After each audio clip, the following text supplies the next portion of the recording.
안녕하세요. 편안하게 시각 디자인의 역사를 탐구하는 자면서 듣는 시각 디자인의 역사입니다.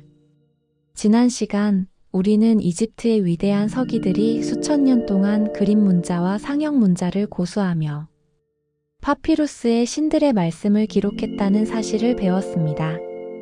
하지만 상형 문자든 메소포타미아의 쐐기 문자, 설형 문자든 문제는 너무나 복잡했다는 것입니다.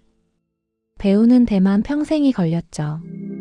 문자를 아는 소수의 엘리트들, 소위 사제와 같은 사람들이 엄청난 권력을 휘두를 수 있었던 이유입니다. 하지만 인류는 만족하지 못했습니다. 특히 글쓰기가 왕이나 사제가 아닌 일반 상인과 군인에게도 필요해지자 더 쉽고 빠른 기록 시스템에 대한 갈망이 폭발했죠. 이 절실한 필요가 인류 역사상 가장 위대한 커뮤니케이션 기술 알파벳을 탄생시킵니다. 알파벳이란 무엇일까요? 간단합니다. 말의 가장 기본적인 소리를 나타내는 시각적 기호나 문자들의 집합입니다.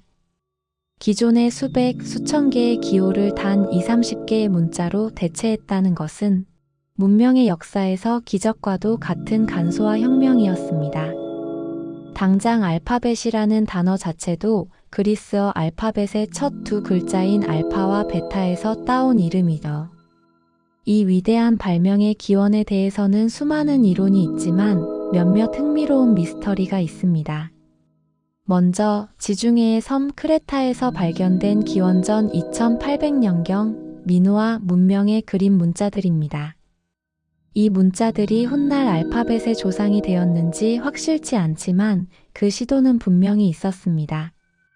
특히 파이스토스 원반은 정말 신비해요.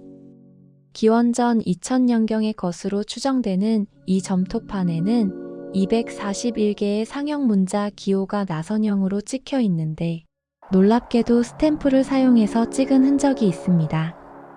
만약 이게 정말 초기 형식의 금속 활자 개념이었다면 구텐베르크보다 3500년이나 앞선 인쇄 기술의 선구자가 크레타 섬에 살았다는 얘기가 됩니다. 하지만 정설로 받아들여지는 알파벳의 직접적인 기원은 바로 북샘족 사람들, 특히 페니키아인에게서 찾을 수 있습니다. 페니키아인들은 지중해 연안, 오늘날의 레바논과 시리아 일대를 누비던 능력 있는 해상 무역 상인들이었습니다. 그들의 항로는 동쪽으로는 메소포타미아의 쐐기 문자, 남쪽으로는 이집트의 상형 문자를 잇고 있었죠. 복잡한 신전의 기록을 위해 만들어진 쐐기 문자나 벽에 새겨 넣는 상형 문자는 배 위에서 실시간으로 물품을 기록하고 계약서를 작성해야 하는 상인들에게는 너무나 비효율적이었습니다. 그래서 페니키아인들은 실용적인 해결책을 찾았습니다. 그 핵심은 아크로포니 원리였습니다. 이는 그림 자체가 아닌 그 그림이 나타내는 대상의 첫 번째 소리만을 사용하는 방식입니다. 예를 들어 소그림을 그려놓고 소 전체가 아닌 시옷 소리만 쓰기로 약속하는 것이죠. 이집트 상형 문자에서 아이디어를 차용하여 기원전 1500년경부터 완전히 추상적인 형태의 자음 22개로만 이루어진 획기적인 알파벳 시스템이 나타났습니다. 이것이 바로 페니키아 알파벳입니다. 이 문자는 오른쪽에서 왼쪽으로 썼는데 이는 석공들이 왼손에 끌을, 오른손에 망치를 들고 돌에 새기던 방식에서 유래했을 가능성이 높습니다. 이북 샘족 문자는 곧 메소포타미아 전역으로 퍼져나갔고 특히 아람어 알파벳으로 진화했습니다. 이 아람어는 이후 현대 히브리어와 아랍어라는 오늘날까지도 광범위하게 사용되는 두 주요 문자 체계의 직계 조상이 됩니다. 흥미롭게도 이 두 언어 모두 그들의 샘족 조상들처럼 여전히 오른쪽에서 왼쪽으로 글을 씁니다. 자, 이제 진짜 혁명의 순간입니다. 페니키아인들의 22개 자음 시스템에는 치명적인 약점이 있었습니다. 바로 모음이 없다는 것이죠. 자음만으로는 단어의 발음과 의미를 정확히 알기 어려웠습니다. 기원전 1000년경 이 알파벳을 받아들인 고대 그리스인들이 이 문제를 해결합니다. 그들은 22개 자음 중 5개를 과감하게 모음 기호 A, E, I, O, U의 조상으로 전환했습니다. 이 단순한 추가가 문자 체계를 폭발적으로 발전시켰습니다. 모음 덕분에 글자가 명확성과 읽기 쉬움을 얻게 되었고, 음성의 시각적 대응물로서 완벽해진 것입니다.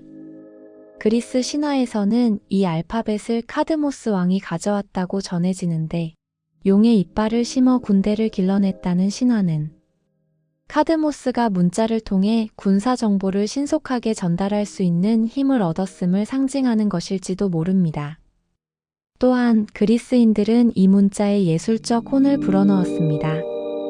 그들은 페니키아 문자의 불규칙한 형태에 기하학적 구조와 질서를 적용하여 대칭적이고 조화로운 형태를 만들었습니다. 이 아름다운 형태는 오늘날까지도 타이포그래피 디자인의 이상향으로 남아 있습니다.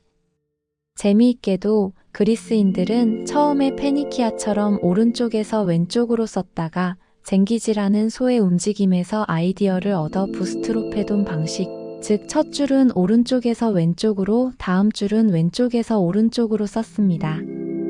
그러다가 결국 우리가 아는 왼쪽에서 오른쪽으로 쓰는 방식이 정착됩니다. 알파벳 덕분에 문자는 더 이상 사제나 서기 같은 소수 전문가의 전유물이 아니었습니다. 누구나 쉽게 배워 쓸 수 있게 되면서 지식은 소수 권력에서 해방되어 민주적인 수단이 되었습니다. 고대 그리스에서 알파벳이 얼마나 중요했는지 보여주는 흥미로운 예가 있습니다. 아테네에서는 시민들이 금속 투표용지에 알파벳을 새겨서 비밀 투표를 했습니다. 또한 공직자를 선발할 때 쓰인 할당 토큰에도 알파벳이 쓰였죠. 이 작은 기호들이 민주주의와 시민 참여를 가능하게 한 셈입니다. 결국 그리스 알파벳은 찬란한 그리스 문명과 함께 유럽 전역으로 퍼져나갔고, 에트루리아, 라틴, 키릴 문자의 아버지 역할을 하게 됩니다.